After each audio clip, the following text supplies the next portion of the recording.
What's the Car Talk podcast? Hello and welcome back to the Car Talk podcast, a show where we talk about the latest car news.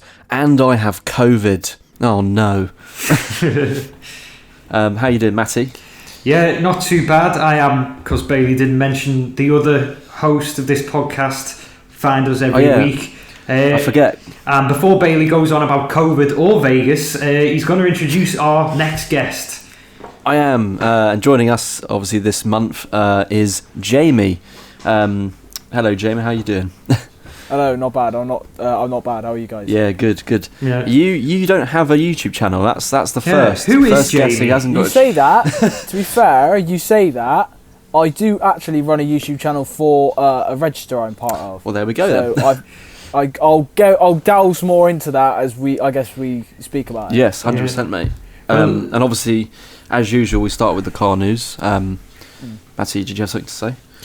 Yeah, we'll get to Jamie later on, ask the questions and things like that. Again, another awful month for car news. I really am trying to get on board with the latest electric offerings that are coming out in the car world, but they just all look so boring and the same. So I've whittled it down to 4 marginally copeable headlines for this week. I don't know who wants to start off.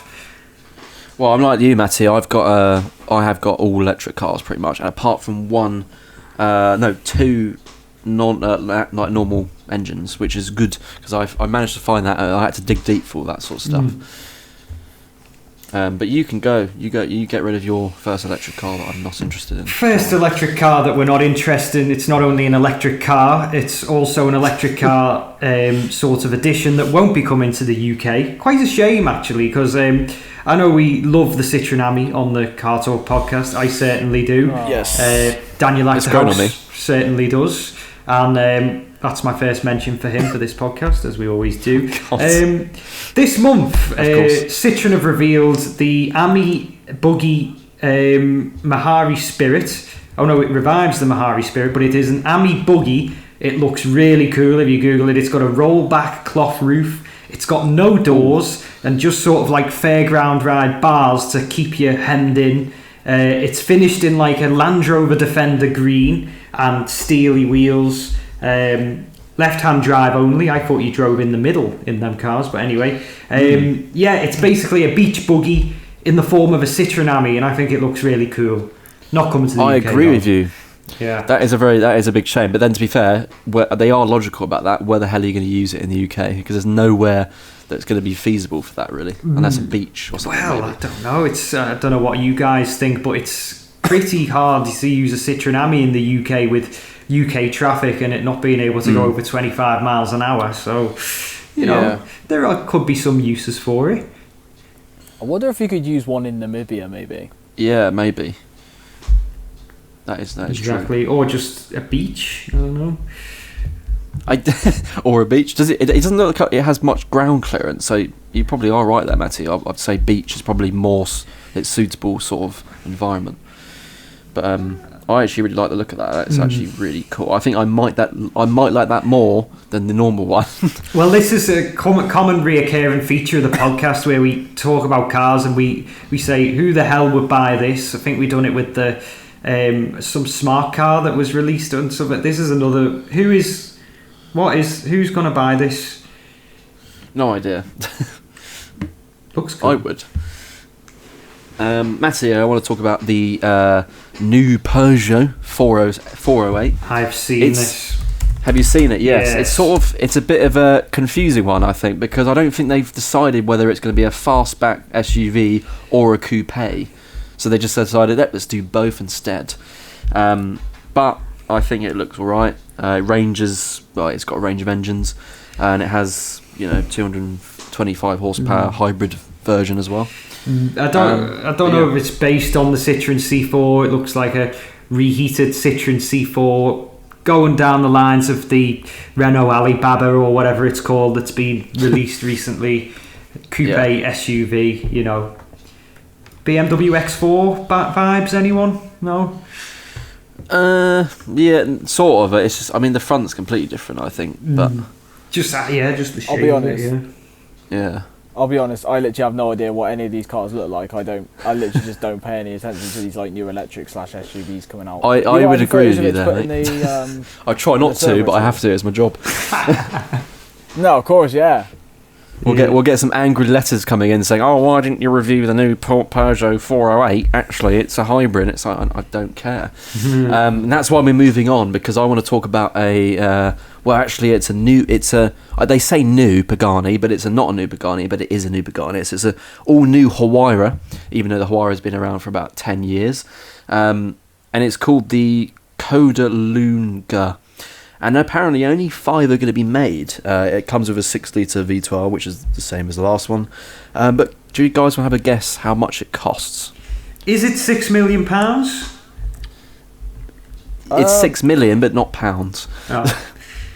Oh, right, okay. It's euros, so I don't know what that is in English. But that's probably like, what, 5.6 mil? Yeah, something like that. Yeah, because obviously I don't think they'll probably bring any of them over here, because if there's any selling like 5 of them, then probably no all one in brings Italy. anything over here anymore. Like, that's true. It says here that the engine cover alone is 360 millimeters longer, so that's obviously where the money is gone. Really? Yeah. wow. So that's it. We just found what they've done and added another 2-3 million on it. Because it does look similar. The actual design, it's still got the Huayra, it's got the classic in the interior, you know, all the sort of chrome and the leather and stuff, which is, it still looks great, I think, but it's obviously not going to be available to the normal public unless you are like a Russian billionaire or something. So there's that. That's the Pagani. Onto something that you don't even have to know what this looks like to know that this is the world that we're living in at the moment. I've got a headline here. What's the best electric vehicle for looking sensible? What the hell? I thought they were all pretty sensible. Even the Tesla's sensible, isn't it? This is the type. I was going to say Tesla. This is the type of drivel that we have to experience today in today's motoring world. But I might move it on if I can to something that might excite our guest. You might want to get your MG ready to put in part exchange, because the new all-electric MG4 is to launch in September. What do you think of that, special guest, Jamie? I don't think it's too bad. To be fair, I don't think MG have done a bad... they haven't done too bad with the styling of all the new cars we've been making recently. They all look somewhat attractive. The only thing I'm not too sure about, and it's probably quite controversial for those who actually like MGs like myself, is the Cyberstar that they're releasing. It's like a remake of the TF, if that makes sense. Like, they haven't really done like a sport, like, sort of car like that since the TF. I'm not too sure on the looks on that one, but the others haven't been so bad. I mean, the ZS, the ZS and the HS, I despise. Like, the fact that they even decided to give the name of the ZS just completely ruins the, like, I guess the name for the 180 V6 that they made years ago. So I mean, I'm not all for that, but they like I say, they're not too bad. They're back on the up again, so I mean, it's nice to see in that way. It's just a shame it's not under the right people. It is, yeah. It's a shame it's good the name's been revived, but the ownership, I get it, because it's obviously Chinese derived and things like that. Well, have you ever driven the MG3? That's one of my favourite modern cars today. I think it's a brilliant car to drive. It is good. Yeah, believe it or not. So I work as a vehicle technician for a second-hand car company.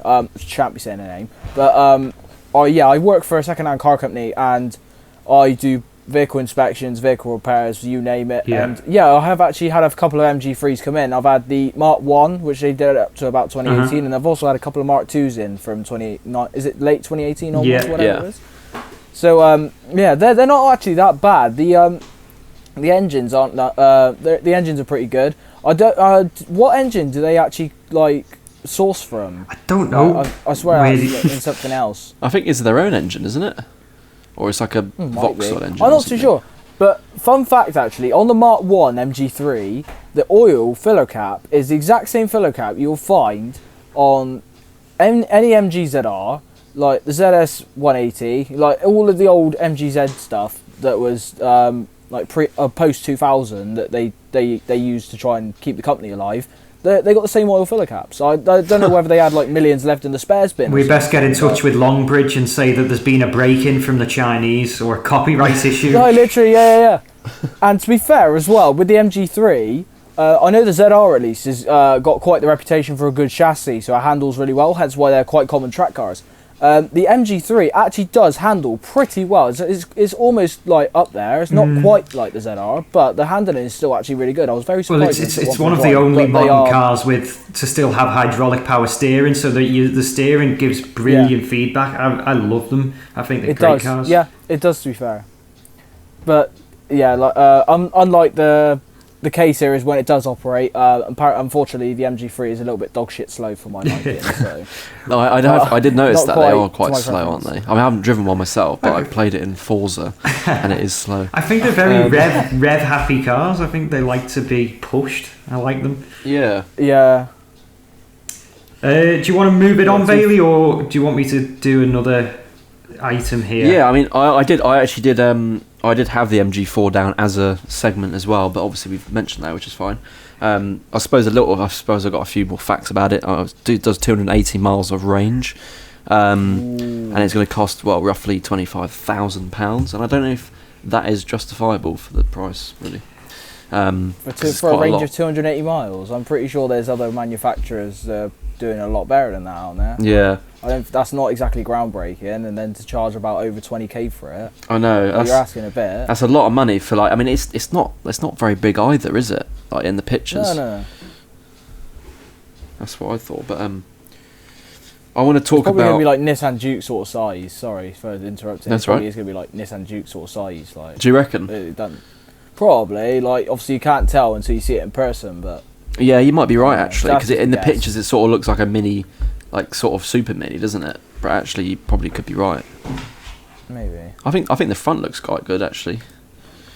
But I want to move it on just very quickly because it's quite exciting because it's the first sort of car that was like, oh yes, I'm actually excited about this when I looked at the research today. And it's a new Lamborghini, and it's a Aventador replacement. And it's basically going to be releasing next year. And it's going to be the first Lamborghini with plug-in hybrid tech. We don't know the name of it yet, but it's still getting the naturally aspirated V12, which I'm very pleased about. And the pictures, I don't know if you've searched it up, it sort of looks like the new Countach that was just released, and it's just got slightly different exhaust at the back and stuff like that. Yeah, I have seen that. That actually looks very, very good. I'm not going to lie. If they're basing it off of the old Countach, they've nailed it, I think. I think it looks great. I like how they're sort of going for the classic square look like they did in the 50s, 60s, but they've got a modern touch to it. That's what I really like about it. That's the thing though, like you got to modernise like a classic or something. They could easily do it with a classic Mini. I'm not even gonna lie. Like you take it like an old design, like old popular design. You just need to add that little bit of modernisation to it. They haven't overdone it. I think it looks absolutely spectacular. Yeah. So I think when that does release, that will sell in its numbers, especially the fact it's got hybrid tech in it. Definitely, as well. yeah. And that's the way. I think that's the way forward. Hybrid with a V12. I was just about to say it's still got the V12 in it, so all is not lost. Yeah, they've done it to keep Mr. Clarkson happy. Whether he's going to have one on his farm or not, I'm not sure. But he did actually have a Countach the other day on his farm, didn't he? And I was like, I think I've seen something about that. Yeah, that doesn't surprise me. Matty, what do you think? What do you think of it? I think it looks nice. I like the back. I like where it's squared off at the back. Just the front though. I'm on CarWow. I'm looking at a blue one. It seems to have it lights or vents at the top. Like it's scowling at you. It's got like an aggressive look to it. It looks nice. Yeah, I agree. It is like you can sort of see the Aventador in it, which I like. And I've obviously always loved the Aventador as soon as it released. I was like, I love every single one of them, and I want one. So I'm happy they're keeping the V12 very much. But yeah, you mentioned the Aventador.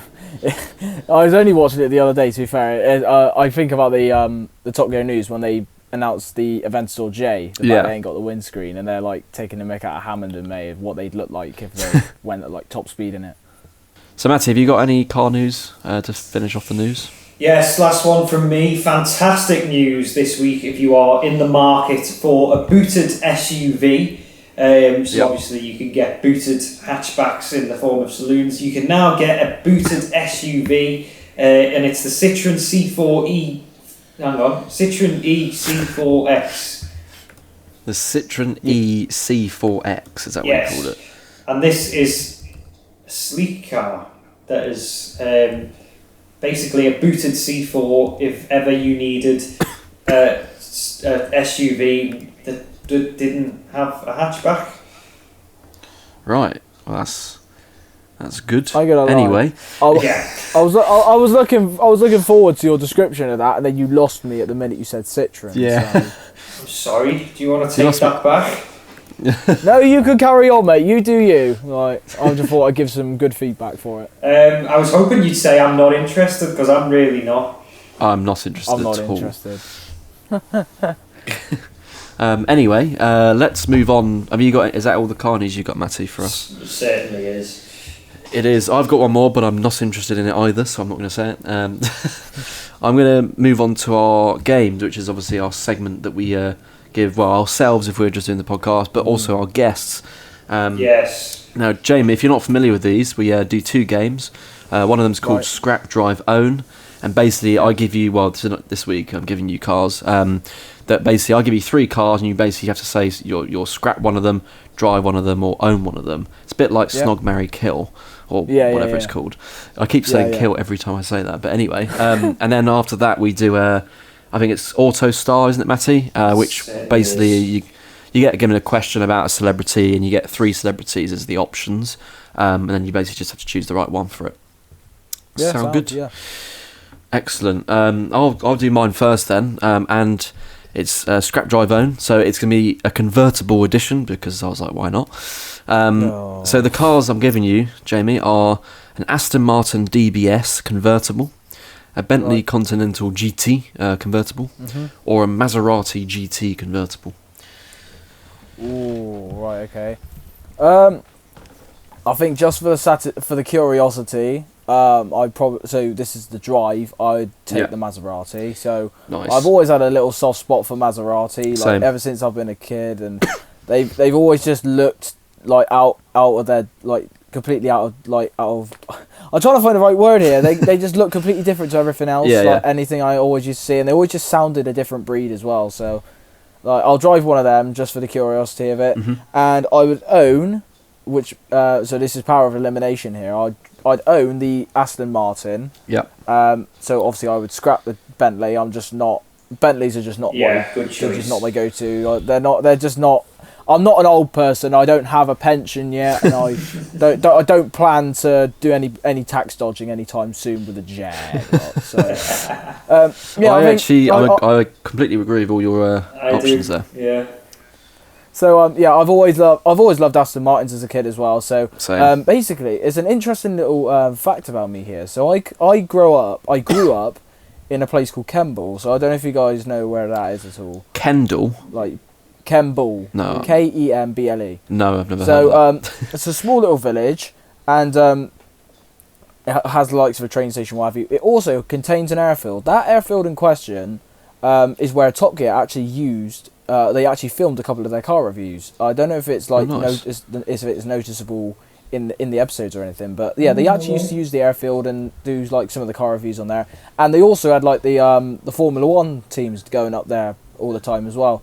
And like in between that, they just have like loads of like different cars, Aston Martins, all sorts of stuff going around. So yeah, I'd always just like hear them going around. Like being in the village right by the airfield, you could just hear it all day. So it was always really nice. That's cool. So yeah, I think it wasn't too bad. It was always very nice, especially when you could hear the V10 screaming up and down the runway as well of the Formula One cars. That is pretty cool. Very nice. So yeah, Aston Martin to keep for me. Nice. Well, I suppose it's the celebrity one now, isn't it? Yes. This week on Auto Star F4, because we've got an MG guest, we'll have an MG theme. You see, it's just seamless, this podcast, isn't it? I know, it's going well, apart from the little cock-ups, but yes. It's going well, mate. We'll edit that out anyway. The viewers and listeners won't understand what you just meant by that, because we're going to edit it out. Exactly, editing. Yes. Autostar, 3 celebrities, and the celebrities in this question, one of them hasn't had a crash in their beloved MG. Which one is it? Well, You can give me the answer when I tell you who they are. So, on the list, we've got Elvis Presley, Martin Clunes, who is Doc Martin, and Jerry Halliwell from the Spice Girls, Ginger Spice. One of these hasn't had a crash in their beloved MG. Which one is it? Right, okay. I'm just going to make a little side note quickly. I can't stand Jerry Halliwell for the simple fact of who she's married to. Going to think about this, right, because I think of MG, I think of like the era of the car that I own, but I know that they've been around for a very long time. So what have we got? So we got Elvis Presley, Jerry Halliwell, and who was the other one again? Sorry? Martin Clunes from Doc Martin. Martin Clunes. Okay. So Doc Martin, he did used to do quite a load of driving scenes, didn't he? Like, I guess going to and from, like, people, whatever. I reckon it's Martin Clunes. I do. You think he's had the crash or he hasn't had the crash? I think Oh, what? So it's... Oh, sorry, I can't remember. Is it had the crash or hasn't had the crash? So two of them have had a crash in an MG. One of them hasn't. Okay. I'm going to say Elvis Presley hasn't had the crash. Because I doubt he even owned one. I don't think know what an MG is, does he? Exactly. Do you know what I mean? Like, I can't imagine they shipped out to America back in that day. Well, they certainly did, because both Elvis Presley and Jerry Halliwell have crashed their MGs. Ah. Oh. So the one that I thought originally had a crash hasn't had the crash. So that's worked out absolutely brilliantly in my favour there. Like, you know what I mean? Oh, that's annoying. That's all right. Well, good attempt there, Jamie. You did pretty well on the I mean, the other one's not really a guessing thing; it's sort of an opinion. But yeah, I'll say you did well on that. We'll move on to you now, Jamie. Yeah. We'll talk about you because you've got an interesting Right. story to tell us about your car. That's why we've got you on, of course. Now, cool. first of all, let's just start off with what car have you actually got? Obviously, it's an MG. We've mentioned that whole theme, but what specific model? Yeah. So the specific model of my car is a mgzr Express. So I know you guys have probably heard of the mgzr, the hatchback. Yeah. Have you heard of the ZR Express? No. It's not just a Rover 200 in a tracksuit, and then, because it's an Express, it's wearing like a cap as well, or are you going to educate us? No. So yeah, a bit of education here. So the mgzr Express was basically MG Rover's attempt at going into the commercial market. So they started off this model in 2003, and you know how with like the Corsa and the Fiesta and the Clio, you get like the car-derived van models of them. So they basically did a ZR van, and where they were in a lot of financial trouble, they didn't make too many models towards the end. They only made 337 models of them. Right. And my specific model is number 327, according to the build data. Out of what was it? 337. Out of 337. Oh, nice. So technically only 9/10 more were made after mine. Wow. That's cool. Before they then stopped. So it's not a bad feeling knowing like the build number and everything. Yeah. Like, I've got all of the build data and it's all so interesting to look at.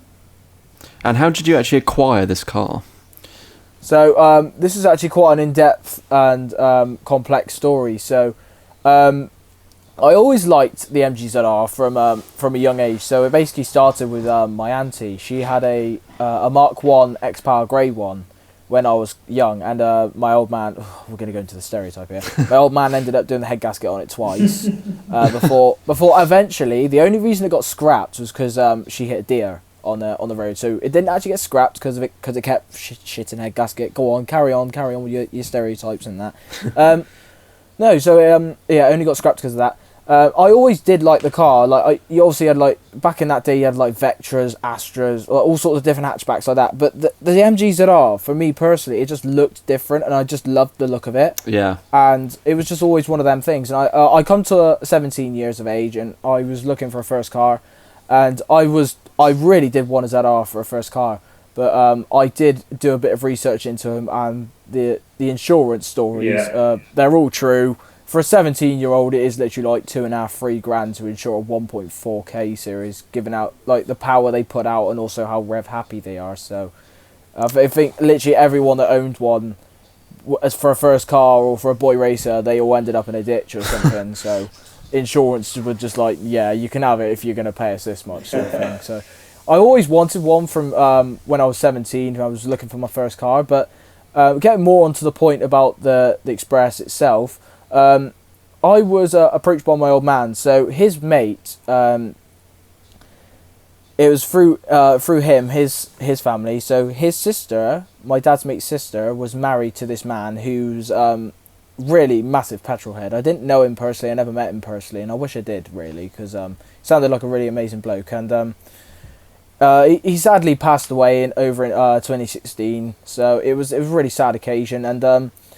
basically, this car that I own, this ZR Express, used to belong to him. So he had this car as a daily, a run around, what have you, right up until his final days. And basically, the car got parked away up in a barn on the estate that he lived on. So it was quite a big estate.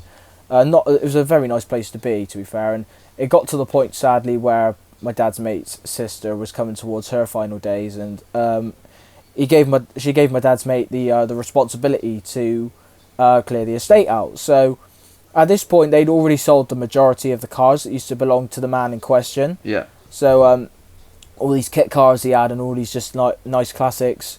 There was this car in question left, and there was also the shell of a Morris Minor that they were trying to get rid of. So those were the only two things left. So my dad's mate turned round to me personally and said, look, I'm trying to get rid of these last two cars. There's this one certain car in this barn that I reckon you're going to like, because it just fitted the criteria of like a boy racer hot hatch sort of thing. So he said, do you want to come down and look at it? I just said, yeah, that's absolutely fine. I've got nothing to lose by coming to have a look at it and see what it is and see what I think. Because obviously I was quite happy with the car at the time. So I wasn't intending on changing unless it was really like something different. So went down to the estate, and he said, yeah, so just have a look, tell me what you think, and we'll sort it out afterwards and see what we can do. So he opened up the barn, and there it was, just sat there, just sat there in covered in dust and covered in, like, I guess a little bit of bird mess where some birds had got in. It was just sat there right in front of me, and I was like, oh my god, like, I didn't out of all the things it was going to be, You didn't think it was that? I didn't expect it to be one of those. Like, I thought it was going to be some, like, I don't know, I kind of expected it to be like a kit car or something, because obviously because of what he owns, just like around it. Yeah, something so just very, not generic, but something you were expecting. Yeah, exactly. Like, I didn't expect it to be one of those, but then it just made me realise that, this was actually like his daily run around, and that was just basically it. And so he turned around to me. I said to him, I actually do really like this. I've always wanted one of these. And he said, look, if you want it, you can have it. So I said yes to having it.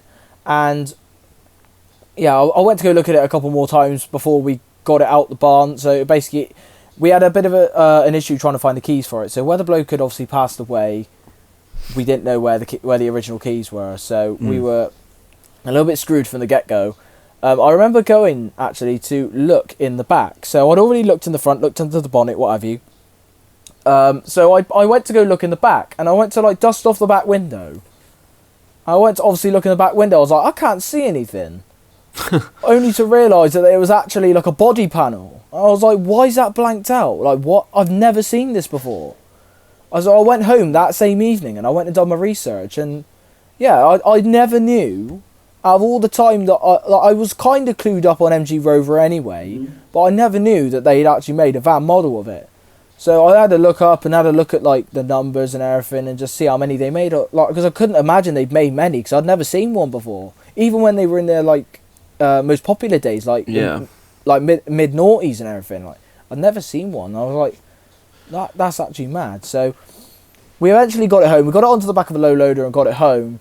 Obviously, the fact that we hadn't had any keys was a bit annoying, and obviously, on the MG Rovers at least, they have got some very good immobilizers, actually, to be fair to them. So the immobilizer was armed, and we didn't have any keys. So I went online and found a certain website. So you had to obviously have proof of V5 and everything before any of you listen to this, and then try it yourselves. Yeah. There's a website on the internet. I can't remember what they're called, but you could, if you had proof of V5 and you also had the VIN number, you could put the VIN number in into the search bar, and it would come up with the key that you're after, and show proof of V5. They'll cut the key specifically to the VIN number, so it would definitely fit in the car.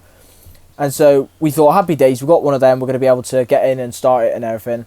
And this is obviously where we found that the immobiliser had to be disarmed and we needed a fob. So we literally had for the next couple of months or so. So we got it home in October 2019 or November 2019, whichever one. Yeah. And across the winter, we spent months having auto locksmiths come out and everything, just trying to get into it. And to be fair, the one bloke did actually manage to get it running. So he stripped the body control unit out and was able to get into it with his computer and disarm it for the time being and fire it up and everything. We were glad to see it fire up because obviously where it was sat there for 3 years, we decided to change the cam belt and everything and get all the general maintenance sorted before we fired up. So that was all good there. I was waiting for you to come on to that because my mum and dad had 2 Rover 25s, and when the ECUs got wet, the alarms would just go off and unlock and central lock and go mad on them. So yes.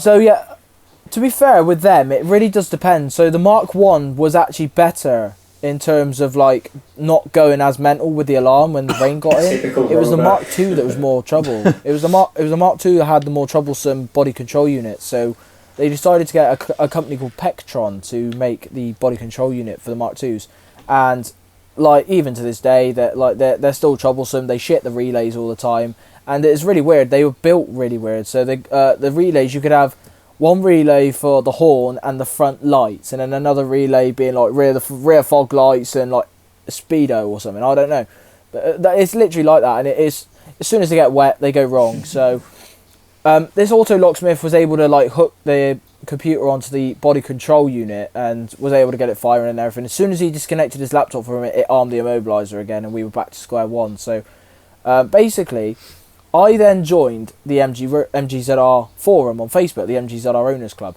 and I turned around and I said, boys, literally, I'm so close to getting this car going, but I can't get this car going because of the immobiliser. So then they turned around and said, oh yeah, there's a bloke in Brighton. If you strip the body control unit out, then you can get it sent off and first class and everything. Get all the body control unit programmed to a brand new fob, which I also had to buy. Mm-hmm. Send the fob and the body control unit off first class, and you literally got it back within 2 days. Did that, and to be fair, it was actually alright as well. It cost £40 to get it programmed. So nice. I thought it was going to be absolute extortionate, but then to be fair, to have had it done for that price, you can't go wrong. So got it done, got it back, hooked it all up in, and it disarmed the immobiliser straight away, and we got it firing. And then it was just a long road of getting the car on the road and everything, and yeah, basically the rest is history in regards to how I got it. Well, That's fantastic, mate. We've just straight on my mind there is that we've had a few guests on the podcast now, but we've never heard a proper wholesome story like that, have we, baby? Yeah. No, we haven't, and that's a true barn find as well. You could literally say it is a barn find.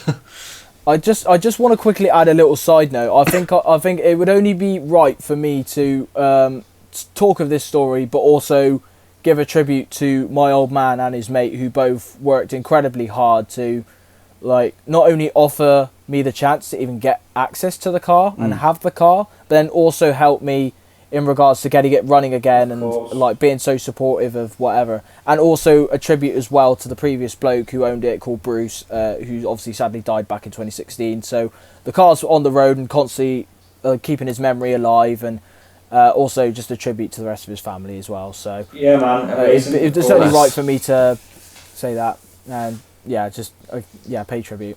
I'm just looking at your Instagram here, Jamie. Sorry to hear that you're from Bristol, by the way, but I'm looking that it's got 2,279 followers, so there's obviously a big following for the mgzr, which we know about. Have you had people messaging you, DMing you, saying the same as what you did? I didn't know they'd done a van-derived version and things like that. Yeah, mate, yeah. So I started the Instagram literally 3 years ago. As soon as I got it, I was like, you know what, this is actually a very good opportunity to start it off and document literally everything. So you could scroll right down to the bottom of my feed, right to my very first post, and it'll be from the very beginning, the whole story. And so as I went along, I followed many MG Rover accounts, on Instagram, and they a load of them messaged back. They was like, I can't believe they ever did a van and whatever, and just basically saying how rare of a commodity I've got, and it's in its own right. It was just so wholesome, and I've been supported by a load of people on there as well in regards to getting my following up and everything. Yeah. Like I did graft a lot for these followers, like constantly getting myself out there, and That's what you got to do, though. Yeah, of course, but like I guess the main reason why I started it, not only to document it, but at the same time, is to also, I guess, prove to people in a way that these cars are actually like just as worthy as any other car on the road. That they can be reliable, they can get you around, and they can do good mileage, and just have all them good tags put on it. Like, so this is the bit. This is the more confusing bit. So I actually have the 2-litre diesel in mind. So that is actually a very, very reliable engine in comparison to its counterpart of the K series. But I've always backed those that own the K series. I've learnt so much about the engine that I never knew beforehand, and I think it's worth just, I guess, getting it out there and just sharing to everyone that maybe they should have a bit of a, I guess, like a reality check that actually they're not bad engines. You actually think about the design. I know recently Drive Tribe did a series where they rescued Mike's first car, which was a Rover 25k series, and they rebuilt the engine, and obviously when they were taking the old one apart, you could just see how far advanced the actual build of the engine was. It's just a shame that MG Rover never had the budget to make it as good as it could have been. Like the fact, I think the engine originally started with Honda roots, because obviously they had a Honda partnership in the mid-90s, which then eventually folded before BMW came in towards the back end of the millennium. So I'm not going to talk about BMW, to be honest. But yeah, you could just you could see the engine just had pure potential, and I think it's just very unfair, especially when I've seen people with the with their own ZRs on Instagram and Facebook and that, all with the K series engine, or even like forums that I'm in called Sitting There Rotting on a Driveway. There's a group on Facebook called Sitting There Rotting on a Driveway, which I follow, and there might be like a ZR or ZS or ZT, whatever, posted in there, and you've just got floods of comments, and it might be quite funny to some people, but it just isn't to me, because obviously I've done my research and everything. I know what they're like. You see these comments, just all of them are just basically saying, "Oh shit, head gasket or whatever." Like, where's the head gasket on it? I'm just like, you're so generic. Two things I'd say about the K series is that it's a fantastic sound and very rev happy engine, but also it is a reliable engine. It just needs to be maintained, a bit like Alfa Romeos as well, a bit like old Alfa Romeo engines. Yeah, you just got to look after them, really. It literally is that. Like, it's no different to any other engine. They make out as if it's mutated from like Chernobyl or something. It's not. It's literally it's exactly the same as any other engine. You just got to look after it. You got to service it. You got to do whatever you need to do. All right, maybe you got to let them warm up before you actually rag the tits off them. It's not any other boy racer like your Clios, your Corsas, whatever. You could just get in, just turn the key and have it straight on the limiter. You're gonna have problems if you do that anyway, but I guess this one's just a little bit more sensitive to it. Yeah. You could just say, oh yeah, chocolate head gasket. Funny you should say as well, maybe we can compare notes with you being a technician, but I work in car prep, so I work closely with technicians and mechanics and whatever you call them these days, and we're finding now the sort of 7-year-old EcoBoost engines are coming in, the Corsa 1.4 EcoFlex engines are coming in. They need to be maintained as well and oil changed and things like that. And the ones that aren't, the head gaskets are going. The EcoBoosts constantly go bang and overheat. The Corsas have head gaskets. So, you know, it is all swings and roundabouts, even with these fairly modern engines. Yeah, but that's it though. The EcoBoosts mainly go bang because the finance gang get on top of them and just try and map them out to about 200 horsepower, which they just physically can't take anyway. So they go bang, and then they go, oh, why has it gone bang? Because you got a 1 litre EcoBoost, mate. You're not going to take 200 horsepower reliably, are you? Yeah. And then, like, with the Corsa anyway, like, I've always seen the Ecotech shit the head gaskets, but I've just never seen them get the same sort of reputation because they don't go as much on a more frequent basis for more people, you know what I mean? Like, but it's not like Vauxhall ever had like budget problems. They've always had plenty of money to build a good engine and build good head gaskets for them, good crankshaft seals, good con rods, good pistons, you name it. Like, MG Rover never had any of that. Like, they should never have been able to build the K series in the first place. Like, let alone make it as good as it definitely could have been. There's literally websites nowadays. There's a certain website I want to shout out called Discount MG Rover Spares, run by a man called Scott Biddlecombe, who's actually a very lovely bloke. He's done a lot. He's a massive MG Rover technician. He literally, what he doesn't know about MG Rovers isn't worth knowing maintenance wise. So he runs this website called Discount MG Rover Spares, where he literally has so much. Sometimes it's original stock, sometimes it is aftermarket, but he has also got his own his own variant of the MG Rover head gasket, which is called the multi-layer gasket. And you whack one of those on a K-Series and they will go forever. Honestly, if you fit them properly, you make sure the liner heights are proper, like all even and everything, just like any other engine, and it will go like any other engine. Like outside, I've got an mgzr K-Series as well, alongside my Express, like a standard one. Alright, a little bit embarrassing, it is currently in op, because I don't know what's actually happened to it. It's not head gasket related like I thought it might have been, but I've done about nearly 6,000 or 7,000 miles in the space of a year, or half a year even, and that it's never had any head gasket problems or anything like that. I've only just had a problem with it now. Like, cars are always going to break down anyway. Yeah. Like, but I've always let my car warm up, and I've always never given it proper shit, like anything like that. Just drive it normally. Sometimes have a bit of fun in it, like you can with every car, but just don't thrash it off the limiter all the time. Like, I think that's literally the main problems for the K-Series, because they were obviously all owned by boy racers. I stem my theory towards that.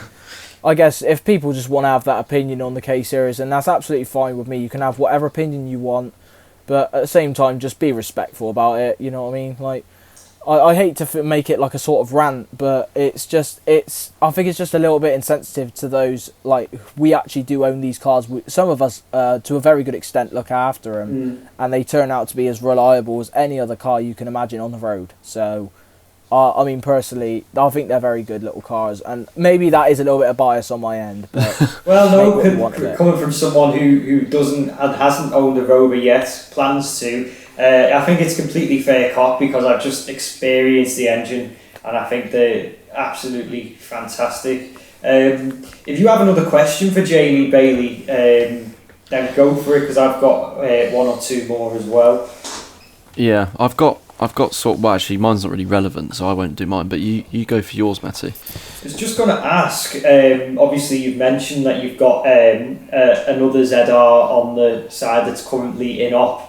So with your daily and your Express, do you find it a struggle with the lack of seats and things like that, the daily impracticalities of not being able to carry friends or even any honeys that you might pick up on the street, you know what I mean? Yeah, so the honey section, that's a complete write-off anyway, because I live in a flat with my missus, thankfully, so it'll always be just me and her, or just me and a work colleague or something, just like driving around in it. Practicality wise, I've got no issues with it really. Like, you might think it's the same as like an MX-5 or something with like only having 2 seats, but the boot space is absolutely wicked. I can literally just throw anything I want in there. So recently I relocated at work, and I don't actually have a proper toolbox yet. I just have some like little chests with some like good tools in it and whatever. When I went to relocate, I literally just whacked that down the unit and just put literally all of my tools went in the back, and I didn't have to I didn't have to do another stop. I didn't have to do anything. I just got all of the tools in there and just went. And that's always nice to have. Like, the boot space is mad. The only annoying part for me with this car, it's going to sound really daft, but it's food shopping. So where I haven't got any security in the back, like, you got the dog cage and that's literally about it. That doesn't do anything in regards to food shopping. You get the bags in the back, and you try and like, I've got to literally drive like a granny and just try not to let any of the bags like fall over and everything. So that's a little bit of a pain in the ass in its own right. But in regards to like transporting people around, alright, if someone might ask me for a lift, it would literally have to be one person I'm transporting. Yeah, so it's like Noddy in that sense, a taxi, but you can only accommodate one person. Yeah, exactly. So obviously, like, that's what the other ZR was good for. The fact that it could obviously do lifts for people and that. So, yeah, practicality wise and daily and generally, the Express has never been a problem for me. Really, it's very good on fuel. All right, I've souped it up a little bit now, so it's not as good on fuel. Fun fact: so I've filled my personal best on fuel. I've filled up to a full tank. So my fuel tank is 55 litre capacity. I filled it right up to the brim, 55 litres, and I've gone from a full tank down to half. The personal best is 325 miles. Half of that was unmapped. The second half was remapped. Wow. Nice. So it won't. I know the origins of the L Series diesel engine is in there. It goes back to around the mid 90s, I think. Like they've put this engine in like the Land Rover Freelanders and stuff, and they're very, very good on fuel. They're literally up there with modern day diesels in regards to MPG. So I've never had a problem with fuel, and like they've got a very, unlike obviously I know K Series is like say unreliable, but the L Series has always had a very good reputation for being a very, very reliable engine. So like I remember, it's quite funny, like the best video I've ever seen in regards to reliability on an L Series, someone has gone through a deep puddle and has shut the car off straight away. So technically he's hydrolocked the engine, but he's shut off straight away so he didn't blow it up. With the L Series, you've got like you can literally just the injectors are right at the front, so you can crack the injectors off straight, like right in front of you, strip them all out, crank it over, and there was literally just like water going like out of the respective cylinder bores, like in the firing order, and it was absolutely fantastic to watch. And then there was a quick time lapse of them cracking the injectors back in, obviously priming the injectors again, and it just fired straight back up with no problems. Like it's a fantastic little engine, and to be fair, from factory they're 99 brake horsepower for a diesel. Wow. That's so low. Like it's so the fact it's so low, it's so tunable. So you could whack a remap on there with a decat and some respective other little put the power down. And you can go.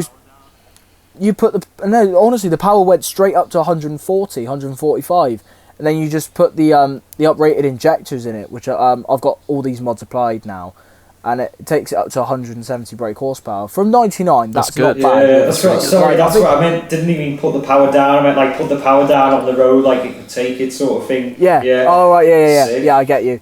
So have you seen? I think all in. Go on. Sorry. Sorry. Go on.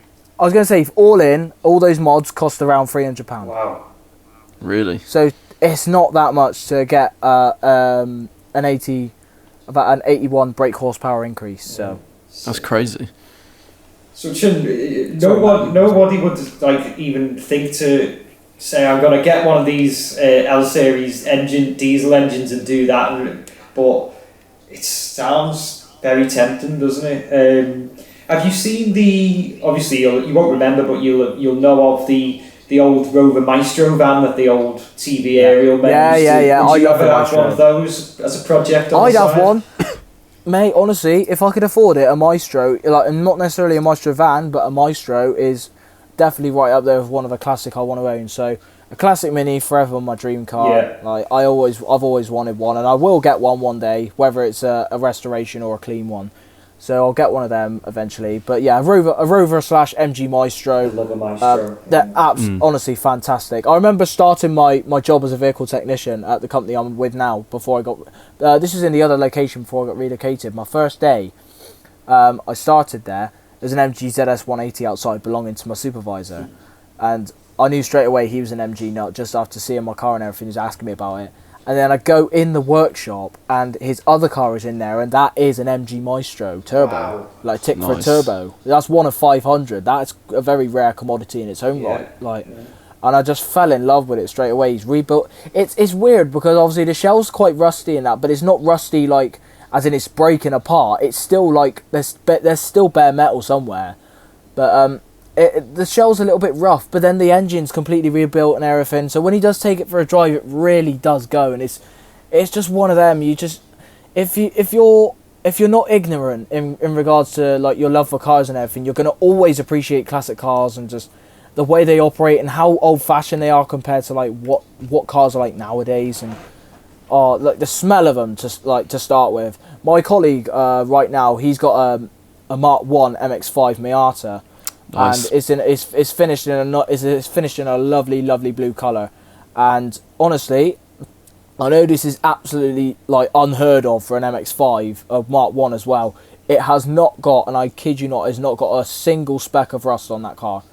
That he is rare. bought it like he bought it that way, and he's undersealed it. He's literally like undersealed absolutely everything possible on there to make sure that does not happen, and he takes very, very good care of it as well. And it literally, I remember seeing it for the first time when I didn't know him as well as I do now, and he had it on the MOT ramp, and obviously he was going through going through its MOT check, and I was like, when are you going to do the emissions? He said, there's no need to do emissions because it's going to go through anyway, because obviously they didn't have cats back in that year, so it's it was always going to go through the emissions anyway. So, and obviously it just smelled absolutely amazing. Like those and like 2-stroke bikes, they just smell absolutely incredible.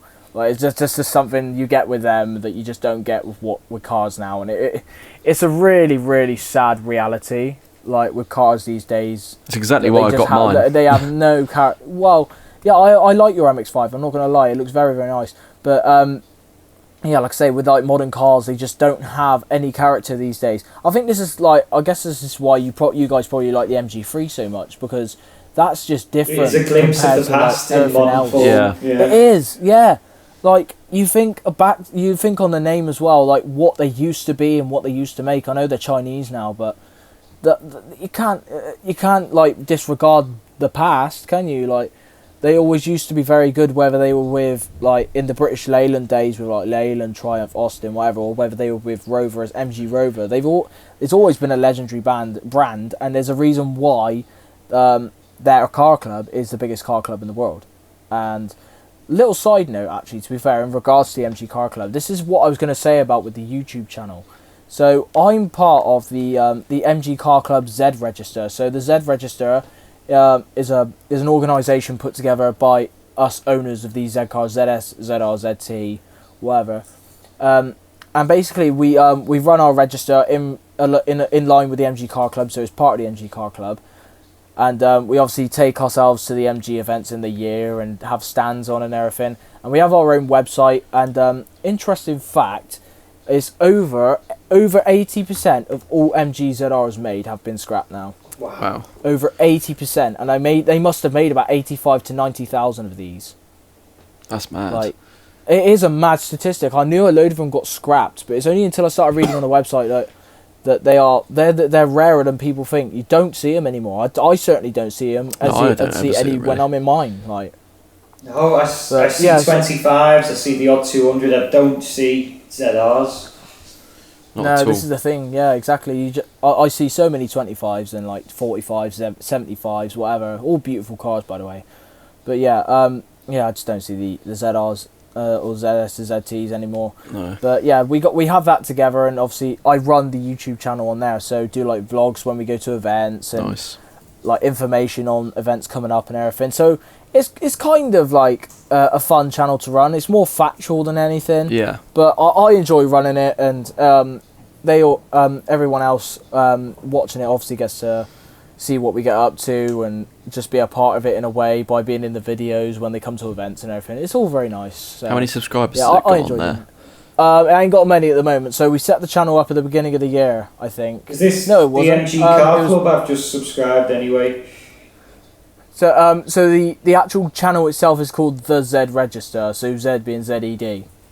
So the Z Register. So it's got about I think it's got about 52 subscribers.